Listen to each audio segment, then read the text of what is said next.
The following program may contain strong language and mature content. Viewer discretion is advised.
What's going on, everybody, and welcome to the Daryl Walter Show.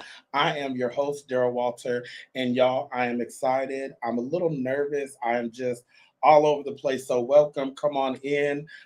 Make sure you click like, make sure you click share, make sure you tell your friends about it, tag your friends, share the link, and come on in, everybody. How's everybody doing? I hope everybody's having a great week so far. I'm excited about today's topic. We are going to be talking about again, can you be delivered from homosexuality? Now, before some of you roll your eyes, listen, it's going to be a great conversation. I have some great guests that are going to be on today. So before we get to that, let's just talk about how everybody's weekend was. Mine was amazing.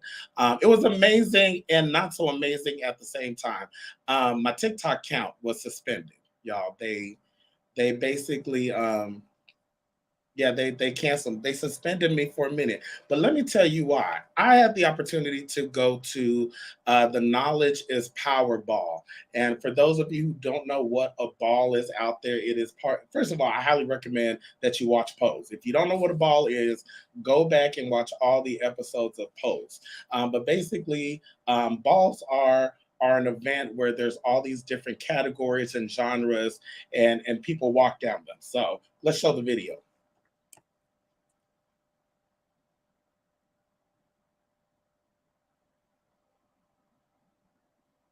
Now, there was music with it, but I'll go ahead and hum with it. That's one of the categories. I think that's Femme Queen Realness. But anyways, that's my exciting time that I had at the ball. And let me tell you, so because of that ball, there were some other scenes. There was a category called Safe and Sexy. Now, I did not know that category was going to be as sexy as it was. So I was on TikTok Live, and TikTok said, "You are too sexy," and they shut me down. And then they suspended my whole entire account. So you know what? Either way, I had a great time, and I wouldn't change it for the world. So let's go into what went viral. First things first, huge congratulations are in order for Deliverdt and Jessica Judy Harris Dupart, who revealed they are expecting their first child together. Hip hop star who is Deliverdt at 48 is carrying their child. Now, I don't know about y'all, but I've been watching them and I knew that they were trying. And am I the only one who noticed that Debras's clothes was getting baggier? But I didn't think anything of it because in my mind, I thought Jessica would have been carrying the baby. But no, Jessica revealed first she had health complications when they were doing the egg retrieval. She had blood clots in the lung, along with other health challenges. And also, she said that she already had 3 kids and she wanted Debrat, who she affectionately calls beautiful, to have the experience of carrying a child. So, congrats to the both of them. Debrat also revealed that she had health challenges. She had to have fibroids removed. So, they went through a lot. And y'all, I am excited for my little niece and nephew. Because I've just adopted them like that, to come into the world. Debrat is 5 months pregnant, which means she's either gonna have a Cancer or a Leo. We're gonna pray against that Gemini spirit. No shade to the Gemini, but congrats to them. Speaking of amazing things happening, let's go on to Arkansas, where 18-year-old Jalen Smith was elected mayor of the city of Earl. Jalen, who is a freshman at Arkansas State University, is the youngest mayor in United States history. Y'all, I see a future Barack Obama in the making. He said that he's not doing this for fame, he's not doing this for the money, but he's doing this to make a change. I smell a president in the future. I don't know about y'all, but I am truly excited for this man's future, and he is Black history, y'all. Let's give it up for him. Also, let's move on to Chris Brown. Now, Chris Brown, I just want to say on the Daryl Walter show, I support and stand for Chris Brown. Okay. Now, recently, Halle Bailey, I always want to say Halle Berry, but Halle Bailey, the duo Chloe and Halle, she posted this picture that they have a single coming out tomorrow. Now, everybody is giving her a hard time, basically saying they don't see why she did it. Chris Brown is cloud chasing. How you say the word? Cloud chasing, and all that other stuff. I just brought them on because, look, I honestly think this is a situation where Chris Brown is being held to something that he's done a long time ago. And also, every time the media keeps bringing it up, how do you think Rihanna feels? Rihanna's moved on. She has 2 babies and she's in a whole new relationship. So I don't think people realize this could be traumatizing to her. But also, I want to give a shout out to Chris Brown because he's not letting this hold him down. Well, that's another thing. Who was the WWE guy that punched his wife in the face, and he just apologized and said it shouldn't have happened. And I won't bring up Blueface and Carisha, whoever that child is. I know she needs to go to the dentist sometime soon and just call it a day. But anyways, y'all, listen. I'm just gonna say this: Chris Brown is Black history because he's an overcomer. And whatever happened to grace? Whatever happened to forgiveness? Whatever happened to redemption? Just something to think about, y'all. Anyways, that's what went viral. I just wanted to cover those things that are important to me because I want to get to the topic. Can you be delivered from homosexuality? So here's what we're going to do. We're going to take a break. We're going to pay some bills. My guests are going to get their chapstick ready so they can get camera ready. And we'll be back in a few minutes, in a few seconds. I'll see y'all in a second. Peace.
All right, everybody, welcome back to the Daryl Walter Show. As you know, I am your host, Daryl Walter. Listen, I am over here tripping over my words because I'm just excited to be talking about this topic, and I'm excited for my guests who agreed to come on the show. Last week, I started the topic with my friend Gail Hines, and we talked about, can you be delivered from homosexuality? And I wanted to continue the conversation. Let me introduce my guest. First, I want to bring on singer, actor, entertainer, um, artist, all around creative, Lori Moore.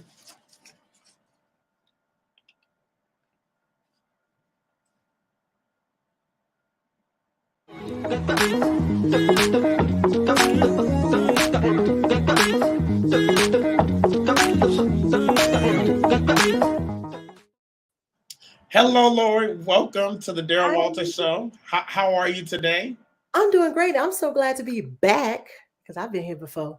You have been here before, and we're on a new platform. It's a whole different vibe. As you can see, yeah, we leveled up a little bit. A little bit. Okay. Thank you very much. Thank you. In addition to be an artist and entertainer, I wanted to bring you onto this conversation. Can you be delivered from homosexuality? One, I've known you for a very long time. For those of you who don't know out there, I used to be Lori's background singer. I'm a fan also, and I've seen your evolution from a young, single, sexy R&B singer to wife, married to your beautiful wife, and 2 kids now, and really, for all intent purposes, living out loud. Absolutely. And I feel like you're too modest. We used to do backgrounds together. And then you might have backed me up, as I tried to go out front. But we were in the trenches together. We were in the trenches together. But, I just, I'm always amazed at the people that I know and the talent I'm around, which I guess that speaks of me. But, I appreciate you. You know what it is. So we'll continue to talk. Let me bring on my second guest. He is a reverend. He is he works in politics, assemblyman, and he is also a husband. Welcome everybody to the Daryl Walter Show, Will Rucker.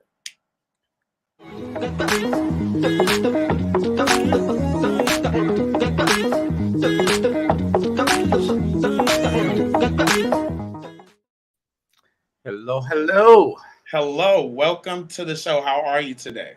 I'm even better now. Okay, this is exciting. First of all, this is just beautiful melanin in the beautiful Black History Month, moving into Women's History Month. So thank you all for coming on the show. I want to start off with just telling you a little story.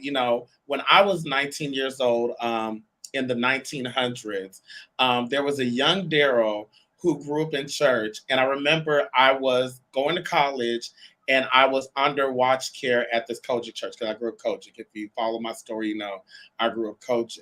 And I remember going to the altar and I grabbed the mic and I turned around and I stood up. It sounds terrible now, like I'm embarrassed as I say it. But at the time, I turned around, I grabbed that mic and I let the congregation know that I have been delivered from homosexuality.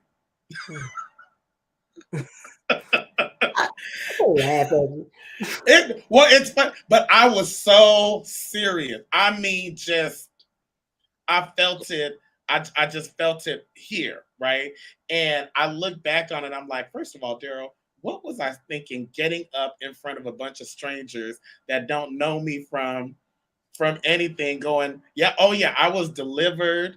I just knew that God had set me free. So I tell that story because this video that I saw on the internet, for whatever reason, it pulled my heartstrings and it brought about this conversation in 2023 that I want to know from you all.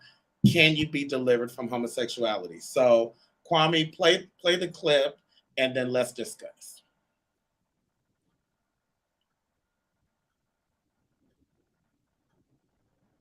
So this is really a message for myself. This is my personal Instagram, which I am going to start being more active on here, even though I say that every time. But I just wanted to say, as of today, I've chosen to not continue to live my life in sin, and I will not engage or try to elude all negative or alluring thoughts about any male. I know that any male living is my brother, that we shall not fornicate together, that we should not lay with each other as a woman will lay with a man. But I do recognize my journey, and I recognize me and my understanding with why I had to go through what I had to go through and why I had to choose that battle as my battle, because we have many different. So I want to go to Lori first, then Will. Seeing that video, what are your thoughts? I I used to struggle with this question. You already know I come from the church, in a regard of I was the person in church who was the only family member in their church because I grew up in a dysfunctional household. So church was my solace. Church was where I could go for protection. And one day that was not the case anymore. I don't know. I saw myself getting older, and I realized things about myself as I discovered, who I am socially. And I started to realize that who I felt, who I was, the things I chose to do, all the my attractions didn't line up with what used to be such a zealous Christian spiritual walk. And I was conflicted. I was so zealous when I was in the church that when it happened to me, it was just this moment where I was like, well, I don't think my concern was with my choices. My concern was with my social standing, knowing that the church that I go to, the acceptance factor across the board at that time, because this is the 90s, those things didn't line up. So in my mind, it was a death of a part of me. I had to let go of that super holy Christian person because that didn't line up. And so for me, it was cut and dry. And I went back here and there, but I noticed that when I went back, the preacher would just all of a sudden start preaching about gays. And I felt those things because of course I was singing. I was a psalmist. I was a youth preacher. I was there. I know the word. But when that change happened and I realized that I never took it as something I needed to be delivered from, especially being a history buff the way I know and how our word and what we know as the word of God has been translated and all of these different things. It's so many factors that go into it. I do feel that innately, if you are in tune, if you do know the word, God is going to navigate you through life. And I think that I became from that moment a rogue Christian. I did not want to have anything to do with his people, but I did not want to let go of his hand. So I feel like I just dissociated myself from the politics of religion. So when he says that, I understand it because he wants to belong. To me, he's coming from a social place. And if you feel like what you're doing is wrong, then you should be delivered from it. Okay. Do you prefer Reverend Will or Will and Mr. I just want to make sure. Will is just fine. Will, okay. Let me ask you, when you saw that video, what's your takeaway? What are your thoughts?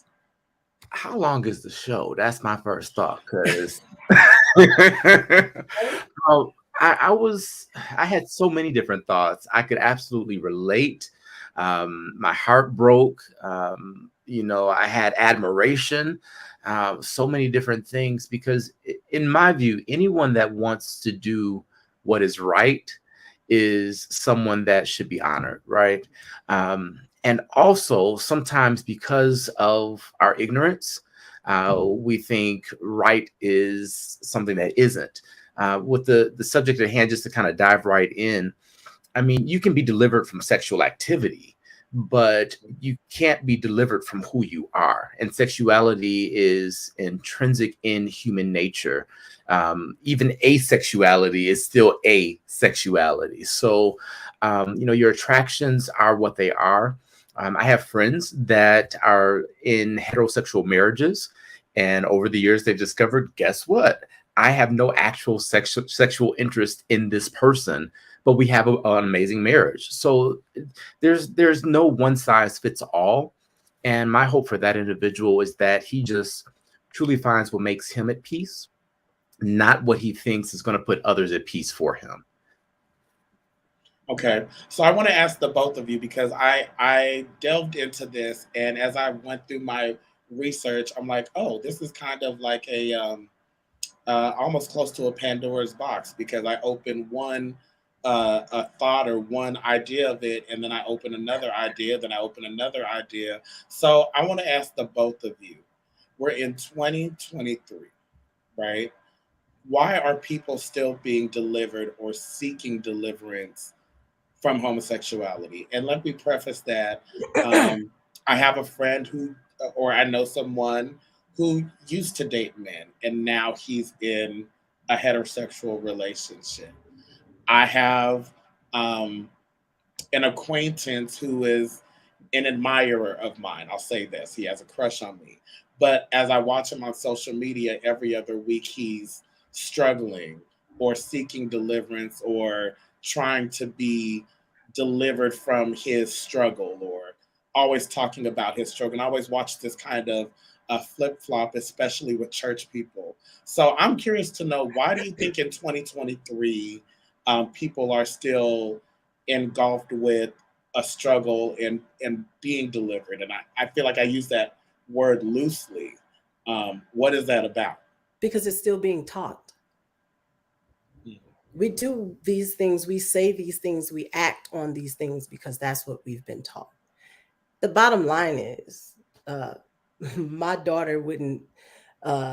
We had a conversation about the tooth fairy.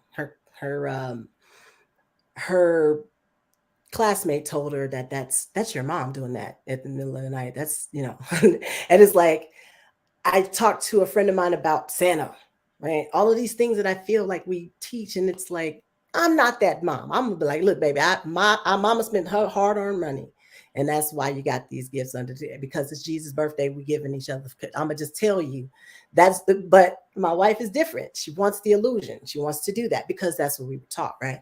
So when she comes back and she tells me, she's like, it snows. I said, well, what about Santa? She's like, oh, Santa is real. So we have these things and we pick and we choose. And these things are still relevant because they're still entities, institutions that need that standard to still be relevant.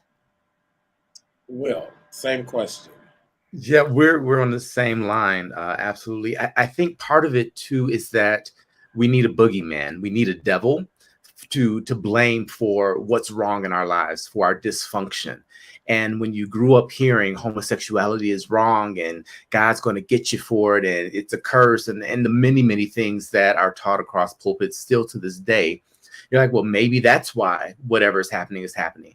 Maybe that's why this relationship with this man is not working out, because we're both men and that's wrong. God doesn't approve of that. So we're just looking for something to blame. And the reality is, life is a journey. And some things are going to go well. Some things are going to not be as pleasant. But at the end of the day, everything is working together for our good to bring us into our fullest self, which I believe is our God self. Because if you look at what scripture teaches, God is us. Like that's who we are. We're made in the likeness and image. And, you can even go so far as to say, we're God incarnate. So, an infinite being has to have infinite expression. And one of the ways that expression happens is through sexuality.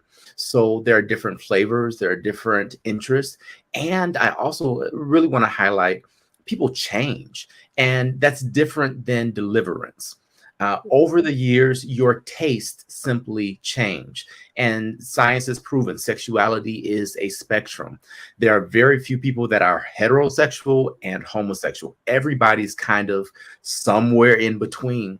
And given the right circumstances, the right day, the right person, any one of us could have sex with someone of whatever gender. And now that we also are bringing to the norm non-binary individuals, what the heck do you do with that? I see trans men all the time, and I'm like, I feel, this is me being honest and transparent. I'm like, I feel conflicted because I am attracted to this trans man. And in my head, that trans means I should not be interested because I consider myself gay, not pan. So, you know, and that's the whole different thing, labels, right? Why do we have to label everything? We are ultimately spirit, and whatever meat suit that spirit happens to be inside of doesn't really matter, but we're told that it is. And it's a form of control. It ultimately comes down to the fact that masculine energy is still seeking to lord over feminine energy.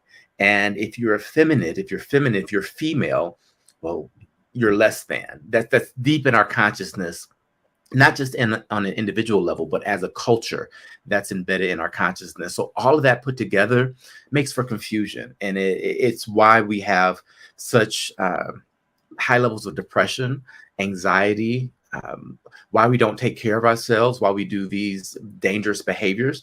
It's because we're dealing with all of this stuff that we shouldn't even have to think about. So I'll leave it at that for now. And I want to go back to some, just to give you context. Until my wife, I never counted men out. I dated men all throughout my whole single life. Whether if I was in a relationship, that was one thing, but I've been very fluid. And just to show you how this thing works, I was 12 and I was at a youth, well, it was a retreat. It was an overall retreat, and I did like this. It was a speech, but it was more of a teaching on the armor of God and things like that. That's what I was preaching from. And I also did gospel rap. And I started to see everybody always loved me because I was the one kid like, she's amazing. She got these parents that coming up in all this alcoholism and dysfunction, and she chooses to do this. So I had a lot of favor. But one of my favorite ladies of the church, she was like one of the pastor's wives. She came up to me, and I always admired her. She always kept her hair done, and she was just really somebody I was like, okay, I want to be like her, right? And she said, hey, I want to talk to you. She's like, I'm looking at you. I really appreciate what you do. Your gift is amazing. You're anointed. Da, da, da, da, da. But I'm looking at how you're walking, and you say, hey, yeah, check this out. Because I'm 12. And she was like, I just feel, I had never thought about a girl, wasn't on my radar, nothing. I just feel the spirit of homosexuality on you, and I don't want you going down that path. It threw me off. I took it in the moment and considered it. I was just a girl that played basketball. I didn't like dresses, but I did wear them because I sung. So I was a singer and an athlete, right? I find out years later, I'm 20, that this lady had an ongoing relationship with the organ player, and she was projecting what she thought was struggles onto me before I had even engaged in any type of thoughts of sexuality, to be honest. And so these are the things, like, you have people not only going through it alone, but also then projecting that. And that's why you going back to what you said, why is it still relevant? Because people are hurting people. Mm-hmm. And it's gonna perpetuate until people are bold enough to decide, this is me. And guess what? For me, I've always told people, I'm like, me and Christians are like this. I'm the girl with baggy jeans with holes in them and Payless shoes on, and they dressed up, and we in the line to get in the club, and they telling me, you're not getting in this club. This is not it. I'm like, I know the owner. I know the owner. So don't worry about if I'm gonna get in the club. I'm gonna get in the club. And that's just been so a lot of gay people aren't bold enough to feel like I can still have a relationship with God regardless of you telling me that I don't belong here. So I want to talk about what you brought up, the masculine and the feminine. And my question is it easier for women than men in regards to being able to explore or be fluid and not have a pressure or a guilt of having to be one way or the other? Absolutely. So the whole idea of like a purity culture, in my view, it's perverted the sanctity of sex. And part of that Hold on, is, wait. You got to repeat that again. Yeah. so purity culture has perverted the sanctity of sex. That's just the way that it is. And part of that is, if you look at how we treat marriage, a man finds a wife and she's the one that has to be the virgin. And we applaud and praise men and their conquest, which is a whole nother talk show, because how are men having conquest and finding virgins? Like, yeah. So Wow. women are held to a different standard, but they're held to that standard as objects, not as individuals or persons. And so that's why these beauty standards are for women. And you have trophy wives. You know, you don't hear a trophy husband. I mean, you're starting to hear it now because people are evolving, but it's a trophy wife, and wives are property. And so they are not the ones in control of their own sexuality. So if you're putting yourself as a male into that role, then in popular culture, mainstream culture, historical context, then you're debasing yourself, which is why it's harder for women. The other side of that is men love to watch women have sex. And so it's like, well, we enjoy watching you two do that. So, you know, that's our fantasy. So go ahead, that's fine. But don't you ask me to fulfill your fantasy. And oh, it's gross if it's two men together. No woman wants to see two men. No woman wants to see her man with a man, which is not true. But it's that whole mindset and objectification of women. So that's hopefully a clear answer. That is a very clear answer. Absolutely. You preach that. I see why you revving the wheel.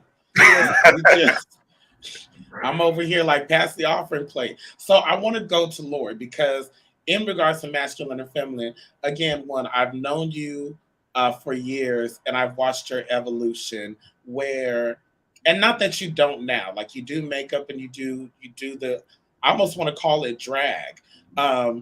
You know, wearing the dresses, being that sexy woman. Did you feel a pressure to be a certain way in the entertainment industry? And did you feel like you had to suppress your sexuality or hide it? Or have you always just, just done you? No. I want to say that once I got to a place where I was tired, then I took back my freedoms. When did you get tired? So you said when? When was that moment where you said, you know what? I'm gonna do me. I'm gonna dress how I dress. I'm tired of these heels, or I'm tired of doing this song and dance, if you will. Well, so my whole life, when I was signed to Rap A Lot Records back in 2000, the beginning of the millennium, I was broke. I had a girlfriend. She wanted to go to New York, and our friends put us in a Ricky Lake story, and they wanted us to come and do Ricky Lake. I wasn't out, but we were broke, and I wanted to go to New York, and fine. I'm signed, but I'm still out here acting like I'm regular and doing me. I go on the show. I thought I was going to be able to have a hat. I was thinking of all kind of ways to hide, and when I got there, the producer said, "Oh, it casts a shadow. We're not going to be able to do it." They had promised me, so I felt some type of way. Went on the show, no mask, no nothing. I got out. That's how I came out to my family. National TV, because when it aired, I couldn't be everywhere at once to make sure. I only cared about making sure my grandmother didn't see it, which is hilarious because she'd be my biggest advocate in the end. So just to put that out there, not only was it after that, the record company decided that I needed to have a boyfriend at all my shows. I had to do a fake boyfriend who was also gay. So I started to see all this fake stuff, and it just really turned me off. But I wanted to play the game because this is what I've always wanted to do. I kept playing the game. Then what started to happen is I will go in my cute little heels, do my show, come out, don't feel like changing. I'm going to just go over to the east of the Rhine, is what we call it in Chicago. It's a gay spot. And every feminine club is absolutely pissed at me for being feminine. So I didn't pay just in the entertainment industry. I didn't pay just with my parents who didn't. Now that they know, it's like, oh, now I see you dressing this way. But I've been dressing this way my whole life. But now they know it's too real. but also the gay community. I couldn't please anybody. So once it became, I saw all of those faces, I rejected it. It's you, it's not me. And I'm choosing me. And so today, if I feel like I'm gonna wear some Jordans, I'm gonna go out, or if I feel like exploring my feminine side, I'm gonna show that. And I really could care less who likes it or who doesn't. And what I noticed is when I started doing that, that was around the time I started working at Zen Lounge with Tisha Campbell Martin. She became my mentor, and she helped me through a lot of stuff. And she said, "You're actually an enigma. I see how the women look at you. I see how the men look at you. It's crazy. If you knew how to finagle that, you'd be, you know."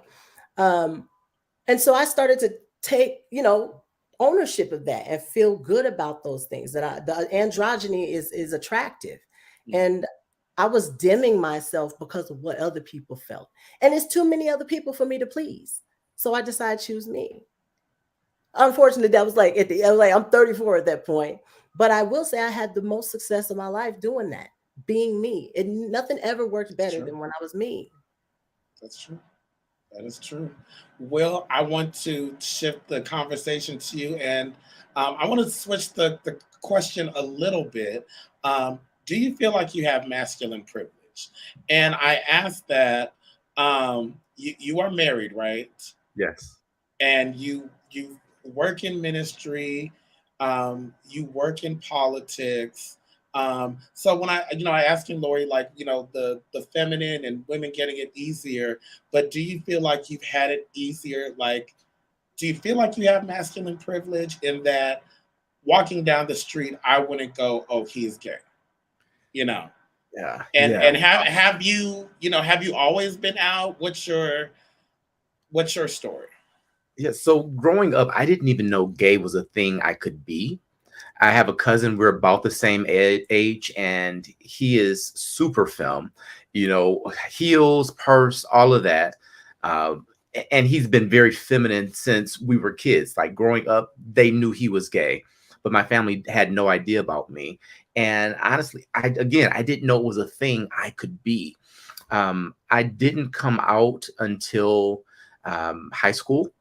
And my family went absolutely berserk. My mother, who is the most like calm, collected, happy-go-lucky person, banged on our glass dinner table, talking about she hated it, screaming, which she didn't show that type of emotion typically.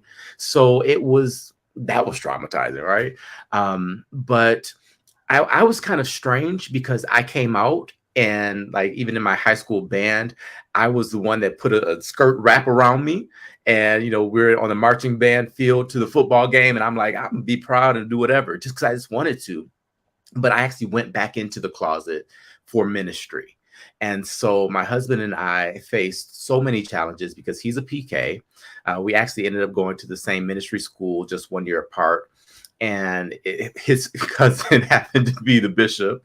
So like we had to be brothers. We had to be best friends, bros, publicly, which shifted the dynamic of our relationship because we had gotten so used to putting on, we forgot how to be affectionate. So to get to the immediate question, yes, definitely have masculine privilege because I can go into a space and gay is not the first thing they see. And I also struggle because to go to your ball videos, I used to walk face for balls, and I can see it. Years ago now. But we would do that, and I would say, hey, so for my house, I was like, let's do an Adam and Eve ball. And I had this whole big vision of how, you could have the snake and the apple in the tree and like the garden, and it could be real sexy, but, still taking on that story. And they were like, what's wrong with you? No, we're not doing no Adam and Eve ball. You church boy, so even though I have the masculine privilege, I still was never in place anywhere because I didn't fit one particular mold. And I'm also from a neighborhood where all the kids were white. So I grew up and I didn't feel quite comfortable in my skin around Black people because my mannerisms were white and my experiences were more white. So I didn't fit in with the Black culture, but I didn't fit in with the white culture because of my skin, didn't fit in with the gay culture because I was living quote unquote pure. I just wasn't into, some of those other extra things. I didn't really truly fit in the church culture because I'm gay. So it's just one of those things where, yes, I do have that masculine privilege, and it's not enough to shield me from still being an outsider. Though it has its advantages, I'll say, particularly in politics, even though, especially as a Democrat, being out and proud is a thing. When you get down to visiting churches, the pastors definitely don't want you to be out and proud, even still. They'll let you in because you bring influence and you can toss a little money their way or whatever it might be. But at the end of the day, especially if they're not progressive, they have their beliefs and they want your gay side to just stay in the car. And the rest of you can come out. Okay, you said a whole lot. I see Lori over there ready. So Lori, I want you to hold that thought. We're going to take a commercial. When we come back, I want to hear from Lori.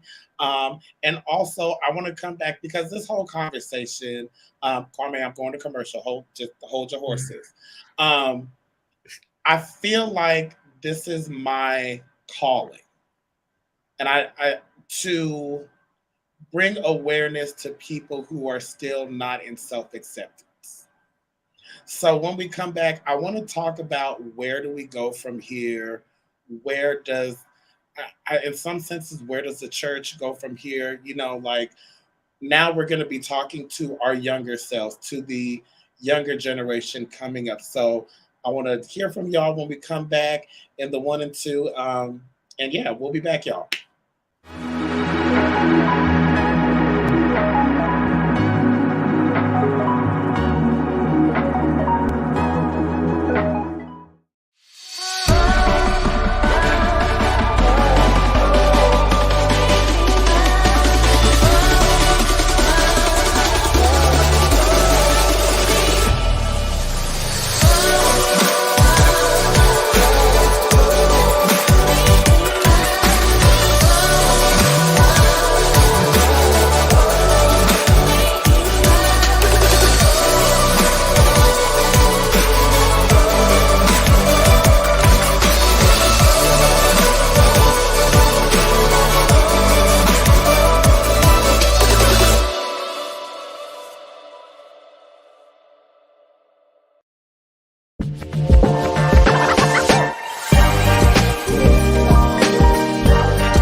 Welcome back to the Daryl Walter Show, where we are discussing the topic, can you be delivered from homosexuality?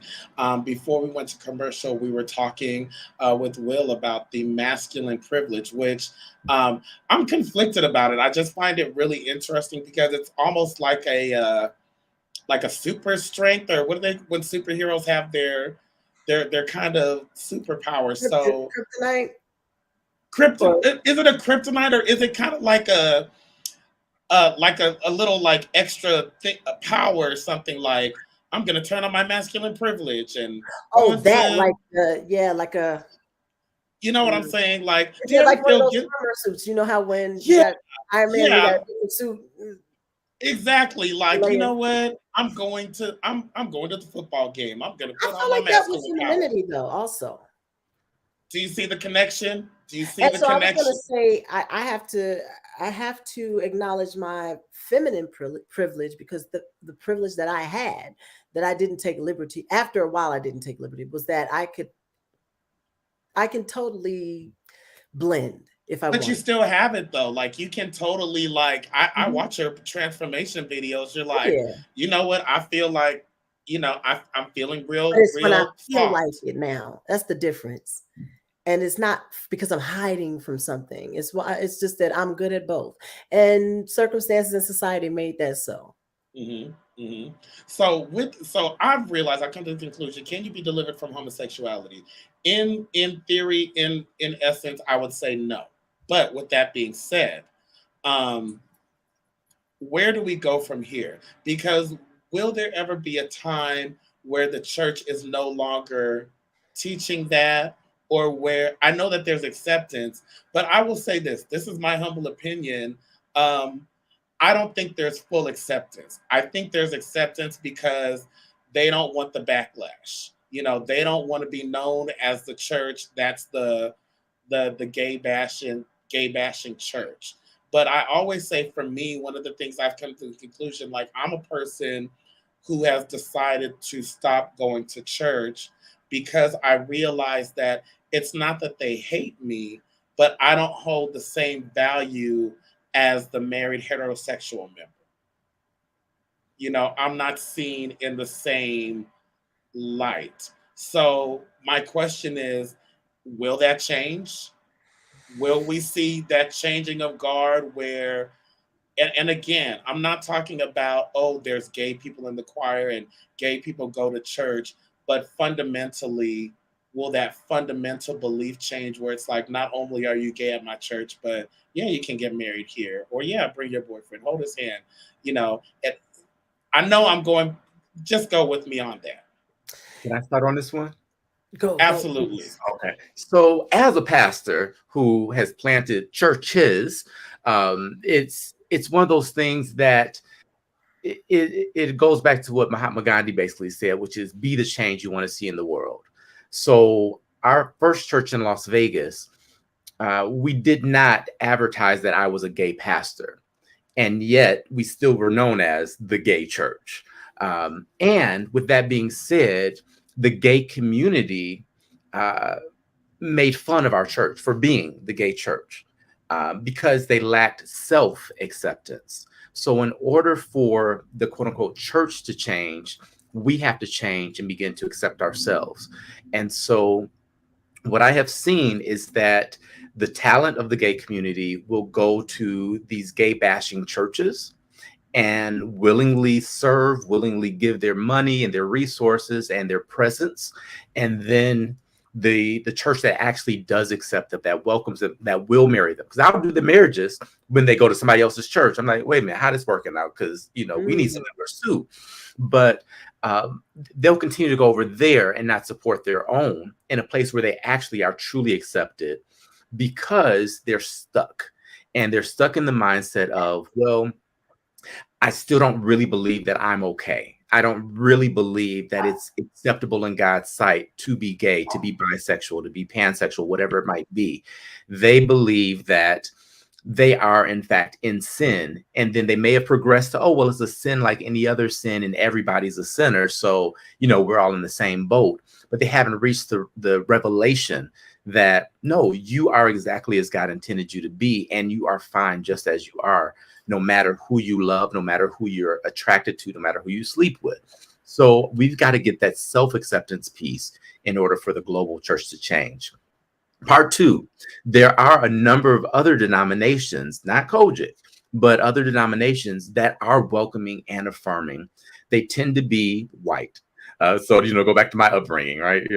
So we have to get comfortable as Black gay individuals in white spaces, because they actually tend to be more affirming and inclusive and more progressive.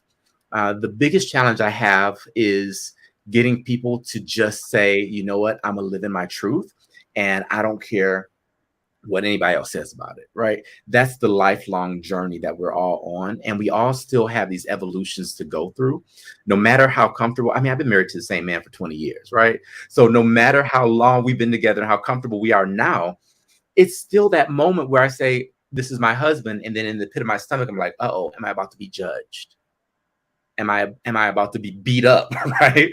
Or 20 years later, you still get that feeling of is it what, nervousness? Is it a fear? Is it just like a it's uncertainty. That's really what it boils down to, is am I going to belong after I've disclosed this bit of who I am? And so it's something that I am still working through. And I've done, the global platforms as an openly gay man, and yet I'll still have some apprehension in a new encounter where I'm like, oh, my sexuality is about to come up. Until we continue to have more visibility, then it'll always be that way, until it's just as normal as being a redhead, right? Until it's that normal, there will always be that apprehension. But we've got to be bold and we've got to be brave in order to be the change we want to see. So I think that those churches do exist. And I encourage, invite, implore, and beg anyone that's viewing that is in a church that is not fully affirming, fully inclusive, fully accepting, to just try it out. Try going to a place where you truly do belong. Okay. Now, Lori, before you I just want to implore all the great singers to go to those churches, because the only reason I don't is because I need a choir. And that's really my biggest thing. I was one of the gays that I'm not going to that church. It's a little they can't sing. I was Catholic, so I have been all through Christianity. I spent time in a Catholic church. My aunt's Protestant. I went to Pentecostal church and Baptist as well. So now that I'm looking for that, that's what I see. I see it being, like you said, really Caucasian driven, and just it's not, it's not what I need that. I need that, and it don't be there. It don't be there, so I don't go there. So I'll be at home. But I thought I had found the one. I don't even mention it, but it was good. And I was referred by a friend of mine, a lesbian friend of mine who has a wife and 2 kids. And we started going there. My wife, it's very important to my wife, not important to me at all. I feel like I'm the church. But if it came across, I want my kids to know and to be able to have that experience. But it has to be under the safest circumstances. So we went to this church and it was great. It was like, oh my gosh, this is coming. I don't feel weird. I thought I felt weird because I had to feel weird the first time. But a few times going, and then all of a sudden, our friends found out that their 3-year-old was trans. And I'm like, well, we're going to be, it's a wrap. Now we're going to, you blew it. And I was like, don't do this. I felt that pressure that whatever's going to happen with them was going to trickle down to me. And I was just going. And when I started going to membership classes, I noticed, this was right after they came out or started asking people to address their children as a different gender. I noticed in my pamphlet, the new membership book, went through all these things and all what, they wanted. There was a section about us and they want you to know that if you're married, that's up to you, but we will not acknowledge you as a married couple. And you had to sign that page. And I was like, well, guess not. Do you know what I mean? But that was the closest I had gotten to it. Everything else that was really accepting was super like this. Not the spirit wasn't there, but the that choir means or praise team that I need that in the beginning. I just need that. My wife don't need that. She just needs the word, and that's great. But I can tune in online for that. So I'm not. I get it. That's crazy that they made. Why for all these singers? Come on, we gotta go where they're accepting it. They wanted you to contractually commit to being in the closet, basically. Well, I mean, we see. I mean, not in the closet. Yeah. We're not gonna mess with you, but we ain't gonna say your wife or we're not doing all of that. Literally, that's what I mean about that. Wow, that value. Okay, we're running out of time, of course, because there's so much to talk about this stuff. I'm like, okay, let's do this. Okay, Pastor, I'm gonna let you have the final say. Lori, both y'all, 30 seconds. Just speak to the person who's still in bondage, if you will. Speak to the person that is seeking deliverance or trapped in that place. What would you say to those people that are out there? Because they are out there. I know they are. So in 30 seconds, your final thoughts. I know you're going to be very poignant. I'm going to tell you the hip hop version. listen.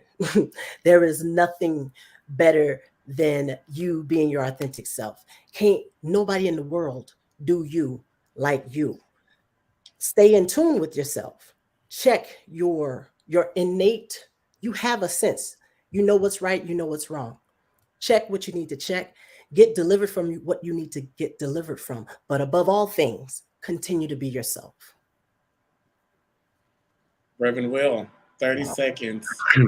Yeah, I think that nailed it. God is love, and whoever loves lives in God, and God lives in them. And so there's nothing greater than love. So first, learn to love yourself. Whitney Houston probably said it best. The greatest love of all is learning to love yourself. But true love is true acceptance, unconditional acceptance. Love knows no limits. It has no bounds. It doesn't even keep track of what goes wrong. So learn to love yourself. And then as you love yourself, love others in spite of their lack of love. Love others in spite of their hysteria. Love others in spite of their ignorance. But loving others in spite of all those things doesn't mean subjecting yourself to the abuse of others, because again, you're loving yourself, and love does no harm. So that's my word. Love yourself, because whoever loves lives in God, and God lives in them.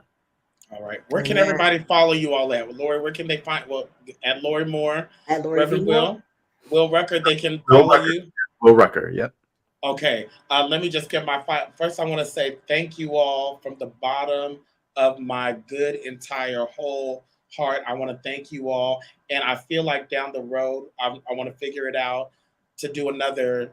If we can do this again, I would love to do this again. If you all would be open to it, and I'll make sure to give you more time and we'll talk some more, because I just feel like this is such a special group, and each one of you are so powerful, and the words that you shared today have not fallen on deaf ears. I think it's really going to help so many people. So from my heart to yours, I humbly thank y'all. All right. With that being said, listen, everybody, one of my favorite songs, Greatest Love of All, the line says, and if by chance that special place leads you to a lonely place, find your strength in love. Listen, there is absolutely nothing wrong with you. You are not a mistake. You are not a sin.